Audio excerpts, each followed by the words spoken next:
वासरू आहे. आता ती पेण्याचा प्रयत्न करत आहे गाईला पियत आहे बघा. नुकतं जन्मलेलं वासरू गोंडस कशा प्रकारे गाईला पियत आहे, पिण्याचा प्रयत्न करत आहे. उभा टाकतोय, प्रयत्न करतोय बघा. एवढी वर्षाला किती बुद्धी, ती मग गोरा आहे.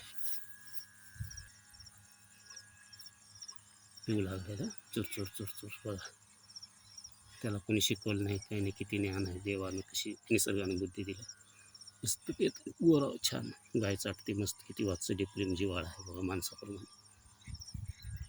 गायच्या पोटामध्ये वेल्याच्या नंतर आग पडली म्हणतात, म्हणजे भूक लागली आहे गायला. तर गाय चरत आहे आता मस्त. गाय चारा खात आहे, गाय चरू लागली. आणि वासरू आता किती मस्त इथं बसलेला आहे गोंडस बघा. वासरू किती छान गोंडस मस्त. वासरू कसं चरला आहे बघा, किती कोमल आहे, मस्त आहे. उठायचा प्रयत्न करू लागले आपोआप. गाय जवळ उडाली, वासराला हे करले बघा. किती जिव्हाळा प्रेम आपुलकी असते माणसाप्रमाणे गाईला सुद्धा बघा. चढायचा प्रयत्न करू लागले. आत्ताच नुकती दोन्ही गाई आत्ताच हिल्यात एकाच वेळी. 10-20 मिनिट झालं. किती गोजीरवानं